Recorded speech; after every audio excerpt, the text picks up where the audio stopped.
Bien, vamos a seguir conversando sobre la interpelación a la ministra del Interior, Carolina Toaya. Estamos en contacto con el diputado de Renovación Nacional, Andrés Lonton, a quien vemos en la pantalla de Hoy es Noticia. ¿Qué tal, diputado? Muy buenas tardes. Hola, muy buenas tardes, José Miguel.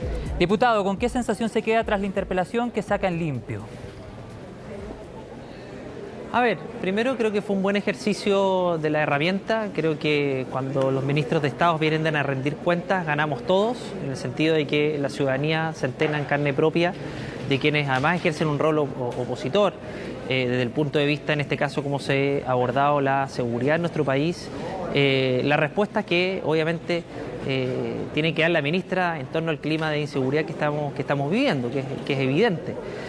La verdad es que con un sabor amargo en algunas respuestas, pero quiero valorar que la ministra respondió a las preguntas y no vino con evasivas, ni vino a hacer... A ver, con las respuestas, pero yo creo que la ministra vino a responder las preguntas, yo valoro eso. Yo creo que las interpelaciones se habían desvirtuado precisamente porque los ministros venían a responder, no venían a responder directamente, venían a exponer como si fuera un seminario esto y no se hacían cargo. Yo creo que la ministra sí hubo un debate que fue sano desde el punto de vista de los dimes, las preguntas y las contrapreguntas, pero ¿de qué elementos no me voy conforme? A ver, yo creo que el tema de la migración es irreal pensar de que está controlado, de que se ha avanzado ante las cifras que son evidentes e históricas desde el punto de vista de las expulsiones, en un gobierno que tiene sus principales cargos a cargo de la migración a personas que creen en la migración ilimitada y libre, sin fronteras. Y en ese sentido nosotros tenemos muchas diferencias y creemos que el cambio de actitud no ha sido claro, diputado, para poder expulsar como corresponde y poder hacerse cargo de aquello que obviamente que es un dilema que estamos viendo a nivel nacional, sobre todo por la cantidad de delitos importados y violentos que estamos viviendo cada vez con mayor regularidad. Diputado, sobre lo último que decía, ¿quién del Ejecutivo, qué miembro del Ejecutivo cree en la migración sin fronteras y sin límites, como señalaba usted recién? A ver, varios ejemplos, yo los di en la interpelación, por ejemplo, el delegado de Tarapacá, presidencial de Tarapacá, que se enorgullecía de haber detenido aviones con inmigrantes ilegales que el gobierno del expresidente Piñera quería poder ejecutar, el director del Servicio Nacional de Migración en la región metropolitana, que defendió a narcotraficantes condenados con órdenes de expulsión vigentes, el director de Migraciones Nacional, que apenas llegó, habló de regularizar a migrantes irregulares o ilegales y solamente expulsar cuando cometieran delitos. Nosotros le dijimos a la ministra que eso es tarde, que en definitiva cuando tú expulsas cuando cometen delitos ya la vida se perdió o el delito se cometió. Creemos que eso ha significado una desidia evidente en ejecutar órdenes de expulsiones y que el gobierno se preocupó el primer año más a hablar de regularización, que es precisamente lo que establecía el programa de gobierno, y haciendo caso omiso a la realidad respecto a la saturación de los servicios públicos, educación, salud, la pobreza, los hacinamientos y la importación de delitos violentos que ha subido de manera considerable, la extorsión, el sicariato, que son cifras alarmantes. Estamos viendo cada vez con mayor regularidad mutilaciones, sicariatos, y eso obviamente que ese estado de alerta es para que este gobierno precisamente impulse una agenda que no ha impulsado desde el Congreso, por ejemplo el control preventivo migratorio, el criterio Valencia que estamos legislando y que su sector político no respalda, que es para que los migrantes que cometen delitos queden en prisión preventiva si son indocumentados. Esos elementos el gobierno no ha dado señales claras porque no le ha dado urgencia, ni sus parlamentarios han apoyado esas medidas, porque gran parte de ellos, José Miguel, la verdad es que no les molesta la migración irregular. El mismo presidente Boric lo había dicho hace algunos años: bienvenidos los inmigrantes sin papeles, los tenemos que tratar como los iguales que son, eso había dicho. Entonces, la verdad es que por eso esas confianzas aún no se construyen, José Miguel, desde el punto de vista de enfrentar con mayor claridad y convicción, que es lo más importante, este descontrol que tiene que ver también con la poca ejecución de expulsiones que ha tenido este gobierno. Pero claramente, diputado, y usted estará de acuerdo conmigo, esta no es una crisis migratoria que se haya generado en el último año. De hecho, también hay una frase del expresidente Sebastián Piñera que es recordada hasta el día de hoy y que ha generado también un montón de cuestionamientos, y es precisamente cuando el exmandatario va hasta Cúcuta y dice que en Chile sí los podemos recibir. Sí, yo esa frase la verdad es que no la he recibido, José Miguel, me encantaría si la puedo tener, pero obviamente que nadie dice que la crisis migratoria partió durante este gobierno. Eso yo no lo he afirmado en ningún momento.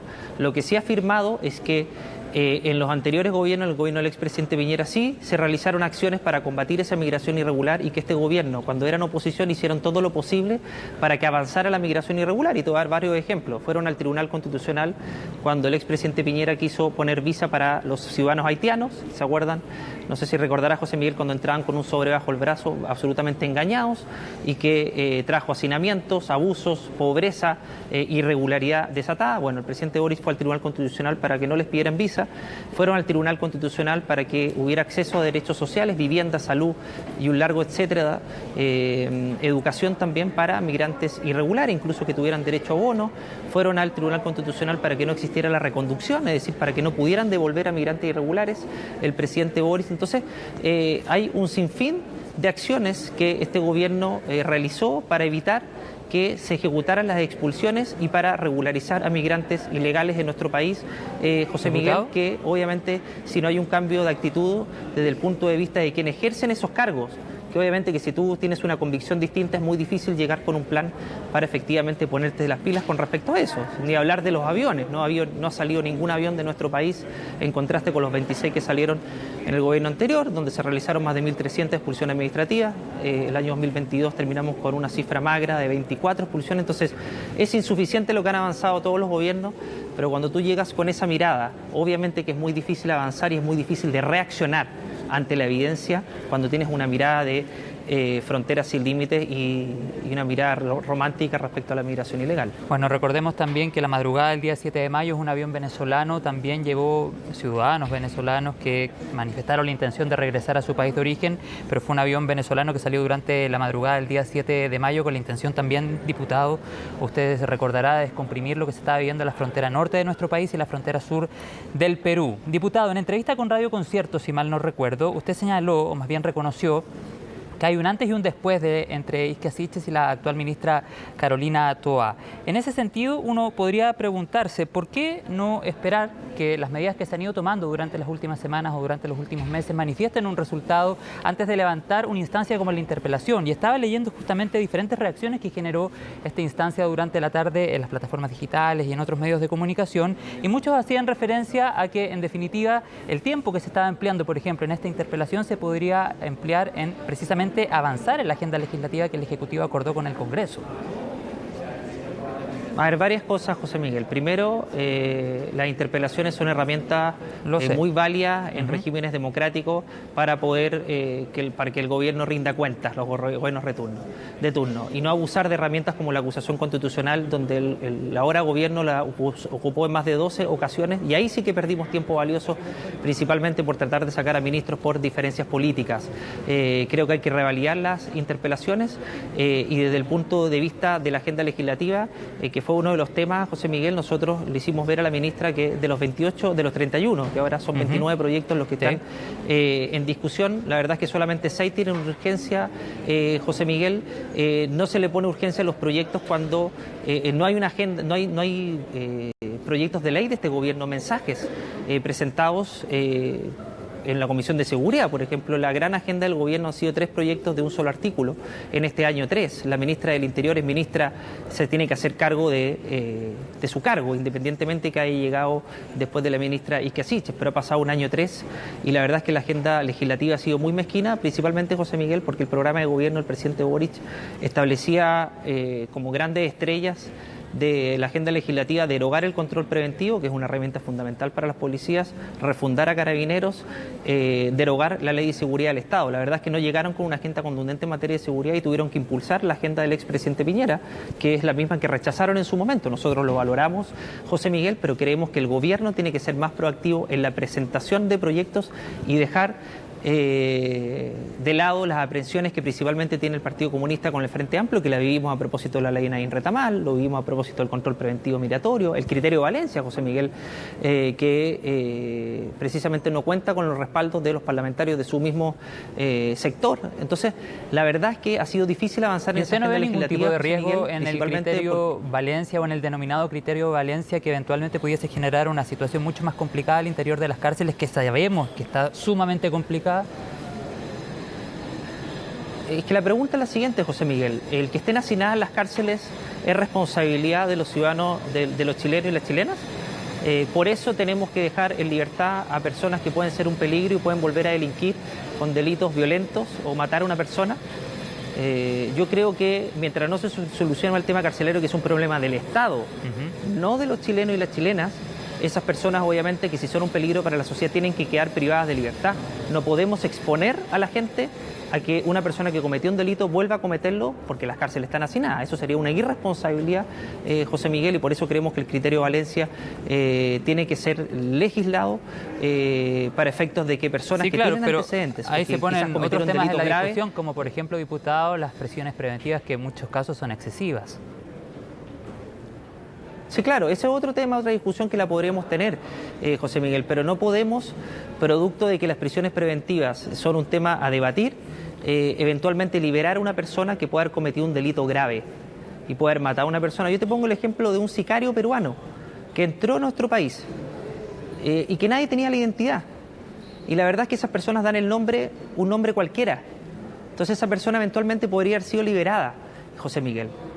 ¿Y qué pasa con un sicario que es liberado? Probablemente que vuelva a cometer delitos tan terribles como es el sicariato, que son asesinatos a sueldo, con todo lo despiadado y cruel que puede llegar a ser aquello. Entonces, la verdad es que si tú me preguntas, José Miguel, yo prefiero que esas personas queden privadas de libertad en prisión preventiva hasta mientras no se tenga la seguridad de que la identificación y si tiene antecedentes penales. Claro, es que va todo conectado finalmente y probablemente si es que este tema se pone en la discusión se va a conversar de estos diferentes aspectos que hemos ido tratando durante esta entrevista. Diputado, durante la interpelación a la ministra del Interior, Carolina Toá, usted también nombraba y daba a conocer desde la Cámara de Diputados y Diputadas cifras y hacía alusión, por ejemplo, a una cifra en particular del año 2018, y usted también hace pocos segundos atrás hacía referencia al ex gobierno, al expresidente Sebastián Piñera y a lo que no se pudo lograr durante el mandato del expresidente Sebastián Piñera. En ese sentido, usted responsabiliza única y exclusivamente a la anterior oposición, actual oficialismo, de que no se pudiese avanzar lo suficiente en el anterior gobierno del presidente Sebastián Piñera, o también reconoce una autocrítica desde su propio sector. Obviamente que hay autocrítica siempre. ¿Cuáles? Yo creo que el político que no tiene autocrítica, la verdad es que creo que difícilmente puede avanzar mucho o llegar muy lejos. Obviamente que tuvimos una agenda legislativa, desde el punto de vista legislativo, José Miguel, tenemos una agenda que no contó con el respaldo de la ahora oposición, si eso es evidente, están las votaciones por de la todos ahora lados, oficialismo. José Miguel. Claro, de la hora oficialismo, esas votaciones son públicas, José Miguel, y son esos mismos proyectos ahora los votaron después de años a favor, y obviamente que eso obstaculizó y perdimos tiempo valioso en tener una agenda legislativa robusta, por ejemplo, en crimen organizado, narcotráfico, robo de madera, que son medidas que se podrían haber ejecutado mucho antes. Obviamente que, por ejemplo, el tema del estado de excepción, por el presidente Piñera quizás se podría haber ejecutado antes, el tema de las fronteras también, creo que faltó también un reforzamiento desde el punto de vista de lo que estaba pasando en la frontera, no solamente respecto a las personas que entraban de manera por pasos habilitados. Siempre se podría haber hecho más, José Miguel. Yo no creo que los gobiernos son perfectos, pero sí creo que nosotros tenemos una actitud, por lo menos en materia de seguridad, José Miguel, que es el área que nos tocó ver hoy día, mucho más colaborativa del que tuvieron ellos. Es cosa de ver las votaciones, José Miguel. La verdad es que nosotros no hemos rechazado ninguno de los tres, y ahí le dije a la ministra escuálidos proyectos que fueron de artículo único, que son los únicos que han sido mensajes presidenciales, incluso los enriquecimos, pero no hemos tenido esa misma voluntad para avanzar en mociones parlamentarias de oposición ante la falta de agenda, por ejemplo, en la Comisión de Seguridad, José Miguel, donde no solamente la ministra se ha arrestado, sino que no hay ningún mensaje, ningún proyecto del presidente Boric. Y en ese sentido, usted y su bancada van a rechazar también, como han planteado algunos parlamentarios de oposición, una nueva prórroga del estado de excepción en la denominada macrozona sur. Yo no tengo contemplado rechazar, todo lo contrario. Creo que sacar el contingente militar de esa zona, José Miguel, es un despropósito en relación a los niveles de violencia y terrorismo que están ocurriendo día a día en la zona. Es más, cuando estábamos en la interpelación, un agricultor fue baleado con armamento de guerra, así que me parece que el estado de excepción tiene que continuar. O sea, que ojalá que no sea acotado, que eso es lo único, que eso se lo pedimos al gobierno. Entiendo de sus palabras que un eventual estado de sitio no es condicionante, al menos para los parlamentarios de Renovación Nacional. A ver, yo no soy jefe de bancada, José Miguel, lo dejé de ser algún tiempo, pero yo por lo menos tengo esa posición. Perfecto. Y lo último que quisiera preguntarle, diputado, ¿es esta interpelación un eventual primer paso para posteriormente analizar una eventual acusación constitucional, como así han señalado algunos parlamentarios de Renovación Nacional? Yo por lo menos no tengo ese ánimo, José Miguel. Creo que hay que separar las cosas. La interpelación es algo muy distinto a una acusación. La acusación busca responsabilidades constitucionales y legales por infracciones a la misma. Y la verdad es que la interpelación es un mecanismo de fiscalización para efectos de que rinda cuenta a los ministros. Por lo tanto, si uno no queda conforme con la respuesta, creo que no es mérito suficiente para acusar a un ministro, sin perjuicio de ser una oposición muy firme y exigir medidas claras y hacer todos los esfuerzos para que esas cosas pasen, como lo logramos a propósito de la ley Nain Retamal. O sea que en el fondo parlamentarios como la diputada Camila Flores están teniendo planteamientos que, de acuerdo al análisis que usted hace, no proceden, son más bien un punto político. Sí, yo no lo comparto, José Miguel, independientemente de las intenciones que pueda tener la diputada. Le quiero agradecer, diputado Andrés Longton, por la conversación, el análisis de los diferentes temas que se pusieron ahí sobre la mesa en la Cámara de Diputados y Diputadas en esta jornada de interpelación en contra de la ministra del Interior. Muchas gracias y que tenga buena tarde.